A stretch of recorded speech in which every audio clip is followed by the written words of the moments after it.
इसमें दिया हुआ है एक त्रिभुज ए बी सी। इसमें क्या रखा है कि ए बी बराबर क्या है, ए सी के बराबर है। देखो ये त्रिभुज दिया है ए बी सी, एक समद्विबाहु त्रिभुज है। ए बी बराबर क्या है, ए सी। फिर कह रहे हैं इनको डी तक बढ़ाया जाता है। कहां तक बढ़ाया जाता है, डी को, डी तक।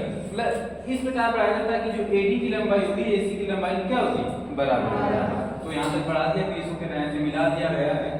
सिद्ध करना है कि जो बी सी डी मतलब ये वाला पूरा जो एंगल बन रहा है इसका मान कितना होगा, 90 डिग्री। कितना होगा, 90 डिग्री। तो हम क्या कह रहे हैं कि त्रिभुज ए बी सी लेते हैं, छोटा वाला जो त्रिभुज है ए बी सी। अब देखो ये वाली भुजा क्या है, बराबर है। जब बराबर होगी तो तुम लोग मैंने प्रॉपर्टी पढ़ाई हुई है कि किसी त्रिभुज के दो भुजाएं बराबर हैं, उनके सामने वाले कोण भी क्या होंगे, बराबर होंगे। तो देखो त्रिभुज ए बी सी में इसके सामने वाला कोण यह हो गया, वैसे इस भुजा के सामने वाला कोण यह हो गया, ठीक है ना। यहाँ पे बी वाला, यहाँ कौन सा है, सी। तो मैंने इसको लिख दिया कि ए बी सी। तो इसके सामने वाला कोण क्या होगा, ए बी सी यह कोण। और ए सी बी किसके सामने होगा, तो ए बी के सामने वाला कौन सा कोण होगा, ए सी बी। तो देखो बराबर होगा कि नहीं, बराबर किससे होगा कि त्रिभुज के बराबर भुजा के समूह कोण क्या होते हैं, बराबर होते हैं।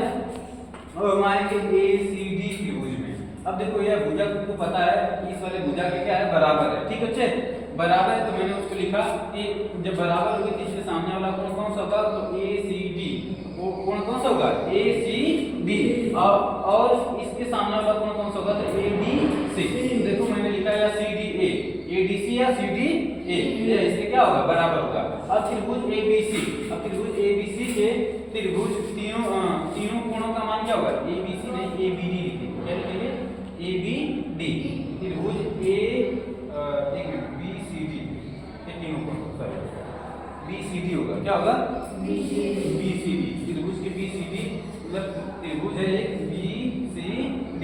बी सी डी, इसके तीनों कोणों का मान क्या होगा, 180 डिग्री। तो देखो मैंने पहला कोण ले लिया कि ए बी सी मतलब यह कोण और यह कोण और यह, इनका नाम लेके लिखेंगे ए बी सी डी और सी डी ए।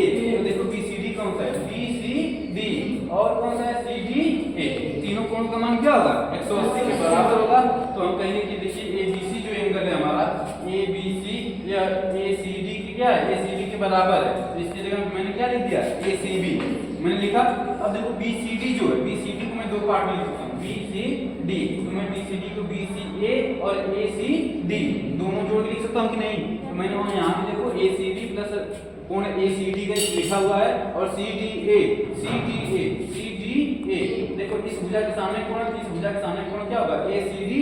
इसके क्या होता है, बराबर होता है। तो मैंने इसके जगह क्या लिख दिया, ए सी डी। अब देखो ए सी बी, तो देखो ए सी बी 2 ए सी बी और ए सी डी कितना हो जाएगा, 2 ए सी डी। अब देखो दो कॉमन कर लेंगे तो ए सी बी प्लस ए सी डी, ए सी बी प्लस ए सी डी बराबर क्या आ जाएगा, बी सी डी। तो 2 बी सी डी बराबर 180। तो बी सी डी बराबर 180 बटा के 2 बराबर 90 डिग्री। यही हमको क्या करना था, सिद्ध करना था। ठीक है ना।